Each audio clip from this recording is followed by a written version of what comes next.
नमस्कार आप सभी के लिए। ये आज आपका एडिटोरियल है द हिंदू में पब्लिश हुआ है। लिखा किसने है? हमारे विवेक काट जूनी जी ने। ये बात किस बारे में कर रहे हैं कि जो बाइडन से अभी क्या हो रहा है कि ये तो निश्चित हो ही गया है कि जो बाइडन नेक्स्ट राष्ट्रपति होने वाले हैं। तो उसी के रिगार्डिंग ये बात कर रहे हैं कि अंडर द बाइडन, इंडिया को ही लेकर ध्यान में रखते हुए बात कर रहे हैं। अंडर बाइडन सिक्योरिटी एम्पैथी मतलब सुरक्षात्मक सहानुभूति। सुरक्षात्मक सहानुभूति अभी कौन दे रहा था ट्रंप के प्रशासन में? इंडिया को दे रहा था ट्रंप प्रशासन सुरक्षा की सहानुभूति कि हम चीन से आपकी रक्षा करेंगे।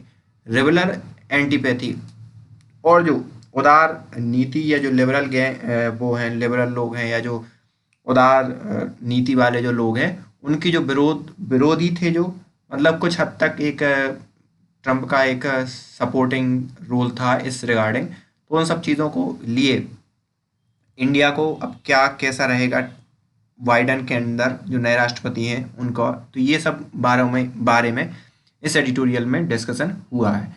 तो चलिए स्टार्ट करते हैं। अगर आपने चैनल को सब्सक्राइब ना किया हो तो please hit the subscribe button. तो स्टार्ट करते हैं। After telephonic conversation with few European leader last week, US president elect Joe Biden told me media I am letting them know that America is back. तो जहाँ पर जब European union के कुछ नेताओं से जब जो बाइडन बात कर रहे थे या बात करने के बाद उन्होंने जब मीडिया को एक अपना प्रेस कॉन्फ्रेंस की या मीडिया को अपना वक्तव्य दिया, तो उन्होंने ये कहा कि अमेरिका इज बैक, मतलब इन 4 सालों में अमेरिका कुछ और हो गया था, अब अमेरिका वास्तविकता में जो है वो वापस आ गया है। We are going to be back in game, और हम वापस गेम में आ रहे हैं, उन्होंने ये कहा। Mister Biden has signal that he will revert to traditional norm and pattern of American foreign policy and more so it's diplomacy. ठीक है, डिप्लोमेसी। तो यहाँ पर सीधी सी बात है, जो ट्रम्प बाइडन ने है, उन्होंने एक डायरेक्ट अंदेशा दे दिया है कि वो जो भी फॉरेन डिप्लोमेसी है या जो फॉरेन विदेश नीति है अमेरिका की, उसको बदलने जा रहे हैं। और इससे डायरेक्टली और इनडायरेक्टली वो ये भी बोल रहे हैं कि डिप्लोमेसी भी क्या होगी, बदलेगी। The abrasive turbulence of the Donald Trump era will give way to calmer and predictable American policies and posture as mister Biden will seek to reestablish. तो यहाँ पर एक बहुत बड़ा जो टर्बुलेंस लगा मिस्टर डोनाल्ड ट्रंप के उसमें, तो हो सकता है बाइडन ये सोचें कि फिर वो उस चीज़ को क्या करें, री एस्टेब्लिश करने की सोचें, या बहुत से ऐसे निर्णय जो मिस्टर ट्रंप ने लिए थे उस चीज़ को क्या करें, फिर से पलट दें। In large major American involvement in the critical issue of our time, like Mr. Trump, he will manage China aggressive rise, but in a sober diplomatic style। तो यहाँ पर अगर बड़े बड़े जो मुद्दे हैं उनमें से एक मुद्दा ये है कि चाइना का एकदम से बड़ा होना, उसको क्या करने का, मैनेज करने के लिए। तो जिस हिसाब से ट्रंप क्या कर रहे थे, बहुत ही एग्रेसिवली चाइना को क्या करने की कोशिश कर रहे थे, मैनेज करने की कोशिश कर रहे थे। लेकिन जो हमारे बाइडन है वो हो सकता है उस चीज़ को बड़े ही सोबर तरीके से या सोबर डिप्लोमेटिक स्टाइल से चाइना की जो बढ़ते प्रभुत्व हैं उसको क्या करेंगे, रोकेंगे। वाट फिर क्या है, what new Delhi can expect. अब यहाँ पर इंडिया इनसे क्या अपेक्षा रख सकता है, तो इसके बारे में काटजू जी यही बोल रहे हैं कि how will mister Biden impact Indian interest. तो इंडिया के जो हितों को किस हिसाब से प्रभावित करेंगे मिस्टर बाइडन, तो ये देखना होगा। इन particular how will India handle what can be anticipated to become stand in Mr. Biden's, the Democratic Party's and American liberal community's agenda, namely the emphasis on the civil and human right and freedom, especially will be Narendra Modi 2.0 government continue to ignore, as it did last year, the concern expressed in American liberal circle about some of its decision। तो यहाँ पर किस हिसाब से हमारे Biden जो हैं वो इंडिया के साथ बर्ताव करेंगे, ये इस बात पर डिपेंड करेगा कि हम हमारे देश में किस हिसाब से चीज़ों को या पॉलिसी को रन करवाते हैं। और इसमें पॉलिसी को रन करवाने से सीधे से मतलब है कि जो बाइडन है वो लिबरल विचारधाराओं के हैं, उदारवादी नीतियों के समर्थक हैं। लेकिन अगर आप नरेंद्र मोदी के 2.0 गवर्नमेंट में देखो तो ये कंटिन्यूसली एक्सप्रेस्ड हुआ है कि इन्होंने इस चीज़ को नज़रअंदाज किया है, उदारवादी नीतियों को। और इस चीज़ के बारे में, जो डेमोक्रेटिक पार्टी है भले ही सत्ता में नहीं थी, लेकिन उन्होंने कई बार इस चीज़ के बारे में चिंता जाहिर कर चुके हैं, चाहे कुछ डिसीजन हो। इनका किस डिसीजन की तरफ इशारा है, जो लेखक हैं, राइटर हैं, उससे मुझे आपको बताने की ज़रूरत नहीं है। और will it the back of mister Biden's victory purposefully engage this opinion, और will it back of the mister Biden victory purposefully engage in this opinion. और यहाँ पर ये है कि भाई जब मिस्टर बाइडेन की जो उदय हो रहा है, उस समय आप पर्पसफुली इंगेज रहोगे इस टाइप के ओपिनियन में। तो ये देखना होगा कि आप वास्तविकता में चीज़ों को रन आउट करते हो या मिस्टर बाइडेन के कार्यकाल में चीज़ों को सिर्फ मैनेज करते हो। There is no doubt there is a bipartisan support for Indian American partnership, और यहाँ पे किसी भी प्रकार का शक नहीं है कि यहाँ पर दोनों तरफ से सपोर्ट है इंडिया और अमेरिका की पार्टनरशिप का।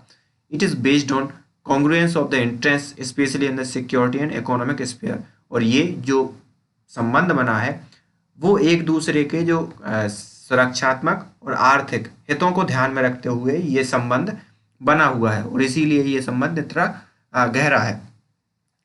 Mister Biden is part of American consequences supporting a deepening of bilateral tie in these areas, और अमेरिका जो मिस्टर बाइडेन है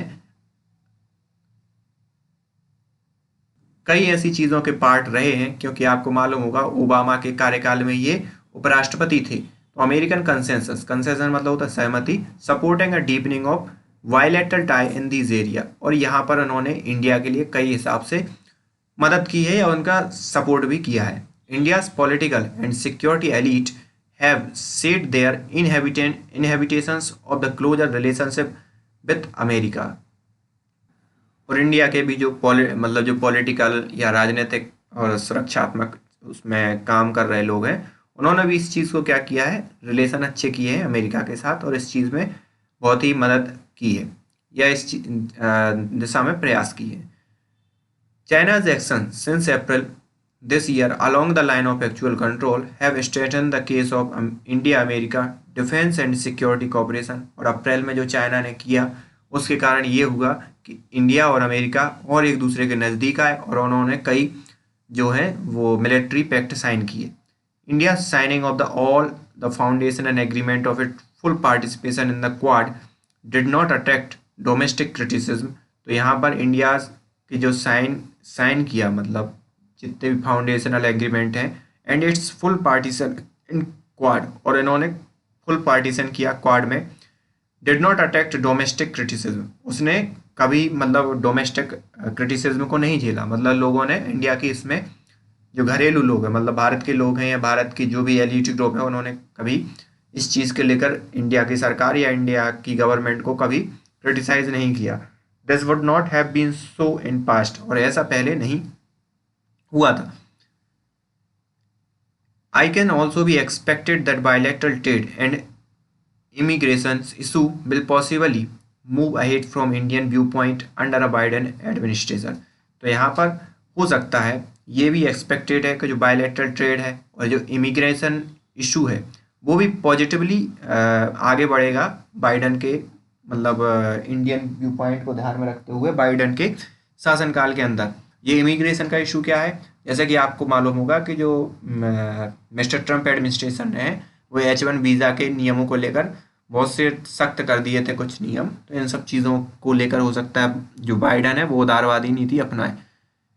it is ironic that at a time when India and America interests are becoming increasingly congruent in the security sphere, तो ये बहुत ही विडम्बना है कि जब इंडिया और अमेरिका के जो हित हैं वो बिल्कुल एक जैसे हो रहे हैं सिक्योरिटी स्पेयर को देखते हुए या सिक्योरिटी के चश्मे से देखते हुए। There is a growing perception among American liberal that India is moving away from foundational mooring. तो यहाँ पर लेकिन बहुत से ऐसे उदारवादी हैं, उदारवादी मतलब सीधी सी बात है बाहर डेमोक्रेटिक ही है, वो ये सोच रहे हैं कि इंडिया मूव अवे हो रहा है जो फाउंडेशनल मूरिंग्स हैं उनसे। It is earlier era while the security interest of the two countries diverge, the American system acknowledged a commonality in national value। तो ये पुराने समय की बात है जब सिक्योरिटी इंटरेस्ट में ही जो कंट्रीज थी, दो कंट्रीज थी, वो क्या थी, हट जाती थी इस चीज़ को लेकर कि भाई the American system acknowledge the commonality of national value, लेकिन वो क्या करती थी, जो नेशनल राष्ट्रीय हितों के ध्यान में रखते हुए एक हो जाती थी। इंडिया की democratic order was held as a good example of emulation by the developing world, और इंडिया की जो डेमोक्रेटिक ऑर्डर है वो एक बहुत अच्छा उदाहरण प्रस्तुत था जो भी डेवलपिंग वर्ल्ड है उसके लिए। India then had the empathy of liberal, तो यहाँ पर उस समय क्या थी, इंडिया के जो लिबरल्स होते हैं या उदारवादी लोग होते हैं उनके प्रति सहानुभूति थी, और सिक्योरिटी के प्रति क्या थी, उतनी जो एंटीपैथी थी या उनके प्रति विरोध था। नाउ अपोजिट में हैपन, लेकिन अभी क्या है, इसका उल्टा प्रतीत होता दिखाई दे रहा है। ओबामा की फेस की बात करें, the Narendra Modi 1.0 government deal with the Obama administration for first half of its term and very different Trump administration in later half. तो यहाँ पर नरेंद्र मोदी ने 1.0 में अगर देखा जाए तो उन्होंने आधे कार्यकाल में ओबामा को डील किया है, जो कि डेमोक्रेटिक पार्टी के उम्मीदवार हैं, जो कि जो बाइडन भी उसी पार्टी को बिलोंग करते हैं, और उन्होंने अपने आधे कार्यकाल में ट्रंप एडमिनिस्ट्रेशन को भी डील किया है, जो दोनों ही बहुत ही डिफरेंट टाइप के नेता थे, ट्रंप हो या ओबामा हो, और ट्रंप रिपब्लिकन पार्टी के उम्मीदवार थे। ठीक है, reflecting the American interest in India adhering to its commitment to the value of freedom, including the religious and equality, Mr. Obama laid emphasis on these aspects in Series 4 address on January 27, 2015। तो यहाँ पर अगर आपने देखा होगा तो जो Obama या डेमोक्रेटिक पार्टी के उम्मीदवार जनरली क्या होते हैं, वो इस चीज़ को फुलफिल करने की कोशिश करते हैं कि जो फ्रीडम है, चाहे रिलीजियस फ्रीडम हो, इक्वलिटी की हो, और इन सब चीज़ों पर जोर देते हैं। और मिस्टर ओबामा ने जैसे कि पिछले 2015 में जब वो चीफ गेस्ट बन के आए थे हमारे रिपब्लिक डे पर, उस समय भी उन्होंने यही कहा था, इसी चीज़ों पर जोर दिया था। He said our nation are in strongest when we see that we are all God's children. तो यहाँ पर हम उनका ये कहना था कि हमारा राष्ट्र तभी मजबूत हो सकता है जब हम ये सोचेंगे कि हम सभी अपने भगवान के क्या हैं, पुत्र हैं या बच्चे हैं। All equal in his I and worthy of his love. तो यहाँ पर सभी के सभी समान हैं उनकी आई के through, worthy of his love, और योग्य हैं उनके लव के लिए, मतलब भगवान के लव के लिए हो या जो भी है। He went on to recall our freedom of religion is written into our founding documents. और उन्होंने ये रिकॉल करवाया, याद करवाया कि जो हमारी फ्रीडम ऑफ रिलीजन है is written into our founding document. तो यहाँ पर जो हम फाउंडिंग डॉक्यूमेंट्स हैं उनमें हमें इस चीज़ को मिला है। मतलब सीधी सी बात है, रिलीजियस फ्रीडम एक हमारा क्या है, अधिकार टाइप की चीज़ है।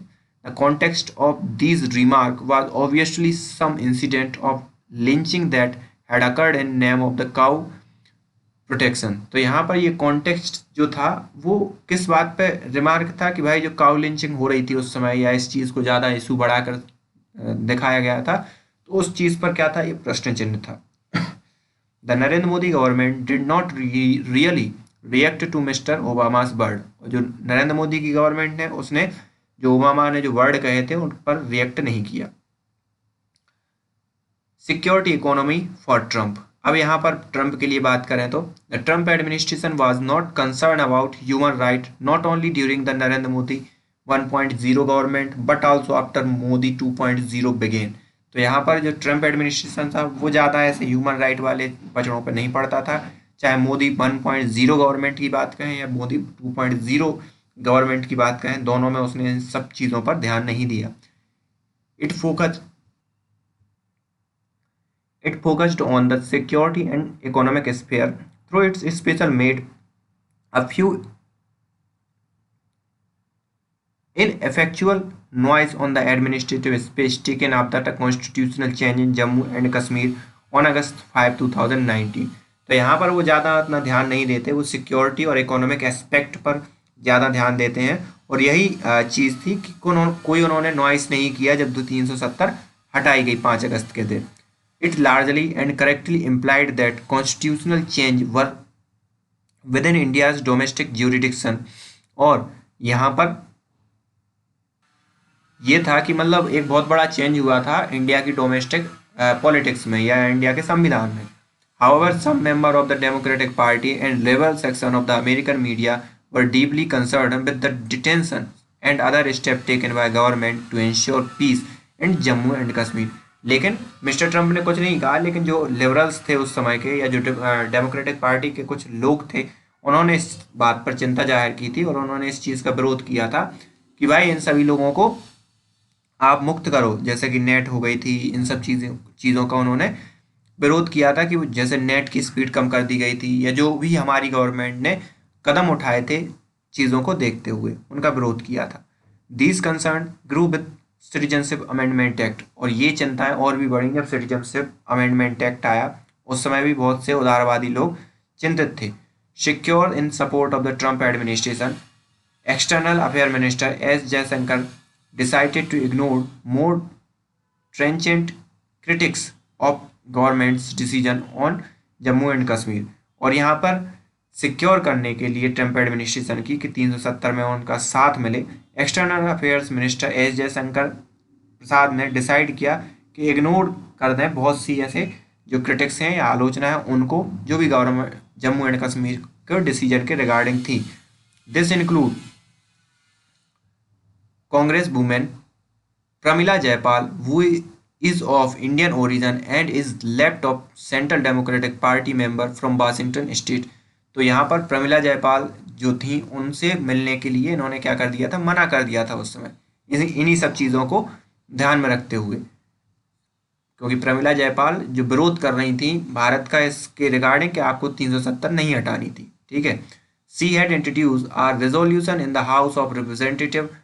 सी हैड रेजोल्यूशन, उनके पास एक रेजोल्यूशन था, उन्होंने इंट्रोड्यूस किया था हाउस ऑफ रिप्रेजेंटेटिव में, criticizing the administrative steps taking the Jammu and Kashmir after August 5 last year. क्योंकि उन्होंने प्रमिला जयपाल ने क्या किया था कि एक रेजोल्यूशन पास किया था वो इंडिया, और उसमें इंडिया की क्या कर रही थी, निंदा कर रही थी 5 अगस्त को 370 हटाने का विरोध में। तो mister Jaishankar said that he was not interested in meeting her and went to extent of concealing a meeting with the leader of the House Foreign Relations Committee because Mrs. Jayapal would have been present at the meeting। और इसी कारण से हमारे जो विदेश मंत्री थे उन्होंने उस मीटिंग को भागा या मीटिंग में हिस्सा नहीं लिया, इस बात को कह के कि वहाँ पर मिस्टर जयपाल हैं और ऐसे लोग जो भारत के इंटरेस्ट को ध्यान नहीं देते, हम उस चीज़ को सपोर्ट नहीं करेंगे। Significantly the US vice president elect Kamala Harris defended Mrs. Jayapala and tweeted that she stood with her। और उस समय जो वर्तमान में जो उपराष्ट्रपति का चुनाव जीती हैं कमला हैरिस, उन्होंने क्या किया था, मिसेस जयपाल का क्या लिया था, पक्ष लिया था उस समय, और ट्वीट किया था कि वो उनके साथ खड़ी हुई हैं। Right issue on the horizon. ठीक है। The refusal to not engage American critics to government decisions on Jammu and Kashmir and Citizenship Amendment Act because they had closed mind was also reflected in Mr. Jayashankar's comment to a well-known Indian commentator on foreign policy on lack of diligence in the reporting of the really top-line publications on these issues। तो यहाँ पर कि भाई यहाँ पर मतलब इन्होंने क्या किया, अमेरिका के जो क्रिटिक्स हैं उनको शामिल ना करने के लिए जो मिस्टर जयशंकर प्रसाद ने कहा, तो उसमें जो लैक ऑफ डिलीजेंस दिखाई दी, जो हमारे जो बड़े बड़े पब्लिकेशंस हाउस हैं या जो न्यूज आउटलेट्स हैं उन सभी में मिस्टर जयशंकर के इस इवेंट को लेकर। मिस्टर जयशंकर ऑल्सो असर्टेड, और मिस्टर जयशंकर ने भी असर्ट किया किस चीज़ को, कि my reputation is not decided by newspaper in New York. और इन्होंने ये कहा कि मेरी रेपुटेशन इस बात से डिसाइड नहीं होती कि न्यूज़पेपर क्या कह रहे हैं न्यूयॉर्क के। ठीक है। It may not be as easy under Biden dispensations to ignore American liberal opinion as it was during the Trump year। और यहाँ पर अब ये उतना सरल नहीं होगा कि आपने उस समय तो इग्नोर कर दिया था अमेरिका के लिबरल्स को, लेकिन अब जो बाइडन है, जो बाइडन उनके कार्यकाल में आप इतनी आसानी से उनको इग्नोर नहीं कर सकते। They will bring a degree of pressure to bear on the administration to more vigorously pursue the issue of right including the minority right with Modi government। क्योंकि वो लिबरल हैं, वो, और सीधी सी बात है, जो उदारवादी नीतियों के लिए ही जानी जाती है, ठीक है, वहाँ की जो डेमोक्रेटिक पार्टी है, तो वो जो वहाँ के लिबरल हैं वो प्रेशर बनाएंगे अपनी पार्टी के ऊपर कि भाई आप इस चीज़ को लेकर मोदी गवर्नमेंट को पिंच करो या उनसे इन्फ्लुएंस करो।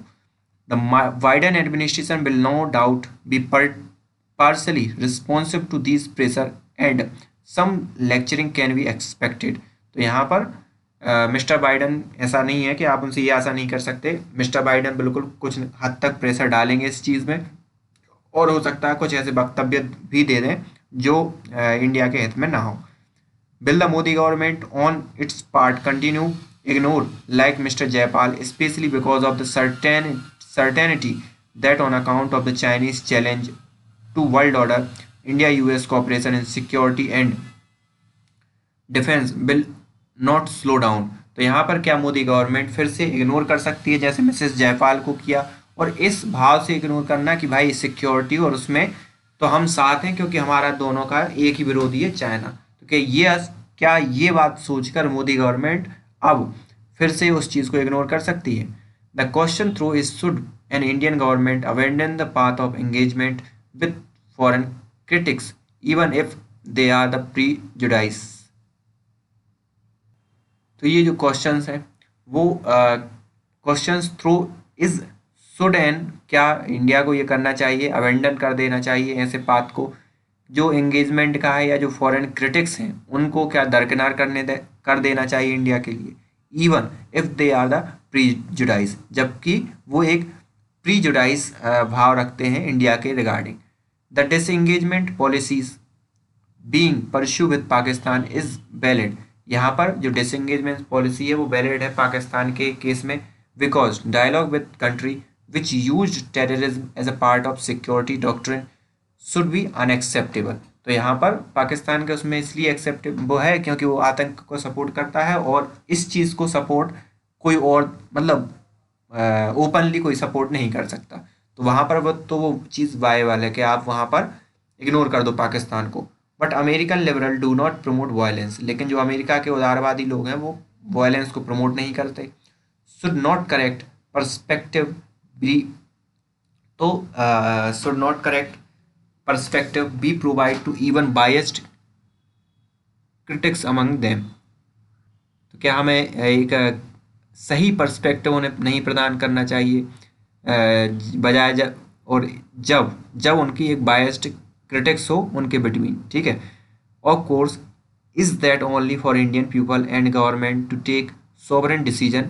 ऑफ कोर्स ये किस पर डिपेंड है, इंडिया के जो पीपल्स हैं उन पर, और जो हमारी गवर्नमेंट है, संप्रभु गवर्नमेंट है, उन पर, और उनका ये स्वतंत्र निर्णय होना चाहिए। And while doing so reject any and all intrusiveness, but such rejection is also best done through engaging critics. तो यहाँ पर हमें इस समय ये चीज़ तो ध्यान रखनी पड़ेगी कि जो भी अतिक्रमण है उन सभी को हम क्या करें, रिजेक्ट कर दें, but such rejection is also best done through the engaging critics. तो यहाँ पर ऐसे जो आप रिजेक्ट कर रहे हो उनके पूरे के पूरे क्रिटिक्स हो, उसमें कुछ कुछ चीज़ें ऐसी भी होनी चाहिए कि उसको हम क्या करें, एक्सेप्ट करें, जो हमारे लिए हितकारी क्रिटिक्स है उनको हम एंगेज भी कर सकते हैं, ठीक है। Reaching out, it is said that mister Jaishankar's interlocutor did not probe him on his idea regarding what he would like India's reputation to be। तो यहाँ पर यह है कि ये कहा है किसने, मिस्टर जयशंकर के जो लोकेटर हैं, डिड नॉट प्रोब, उन्होंने प्रोब नहीं किया था him on his idea regarding what he would like India's reputation to be, कि इंडिया की रेपुटेशन क्या होने वाली है। ऑल्सो इंटरलोक्यूटर मतलब होते हैं वार्ताकार, ठीक है, वार्ताकार मतलब जो उनको सलाह देने वाले भी बोल सकते हो आप। Also on the value of system that have gone in to the making of India's reputation also, और हमेशा on the value of system that have gone in to making of India's reputation, और ऐसा system जो उनकी जो value है system की वो चली गई है कि इंडिया की रेपुटेशन बनाने के चक्कर में। द संघ परिवार put a premium on India being recognized as a Jagat Guru.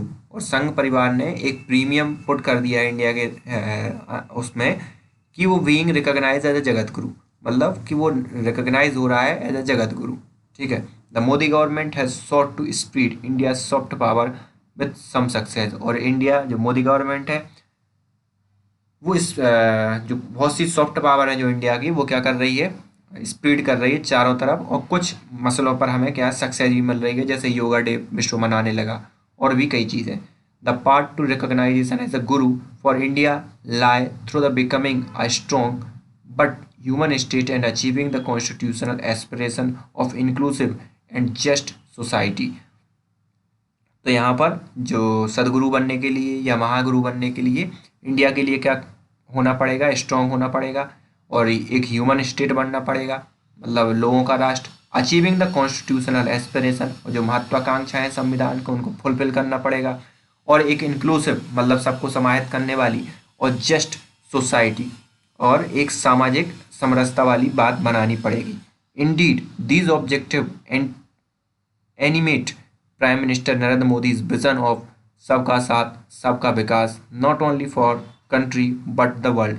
और यहाँ पर जो प्राइम मिनिस्टर मोदी है उनका ये विजन शो करता है कुछ हद तक, कि वो जैसे बोलते हैं कि सबका साथ सबका विकास, वो सिर्फ केवल इंडिया के लिए नहीं बोलते बल्कि पूरे के पूरे विश्व के लिए बोलते हैं। Indian diplomacy must realize that it can not promote these idea. तो इंडिया के लोकतंत्र को ये रियलाइज करना चाहिए कि it can not promote these idea, ये आइडिया प्रमोट नहीं हो सकता, कौन सा, विश्व के महागुरु बनने का, without engaging the countries foreign critics, बगैर इसके कि हम जो हमारे जो फॉरेन क्रिटिक्स हैं उनको हम जगह ही ना दें। तो ऐसा नहीं होना चाहिए, उनको जगह मिलनी चाहिए, क्योंकि बजाय इसके हम इस अपने आइडिया को फुलफिल नहीं कर सकते। Even those with seemingly close mind, और इवन दोज जो हमें लगते हैं कि जो क्लोज माइंडेड हैं उनके बिटवीन भी। And is not opening close mind the ultimate test of diplomacy. और यहाँ पर ये सिर्फ इतना नहीं है कि वो जो बंद दिमाग को खोलना ही अल्टीमेट टेस्ट होना चाहिए डिप्लोमेसी का, ये केवल मात्र उद्देश्य नहीं होना चाहिए। So this is all about today's editorial. So thank you for today.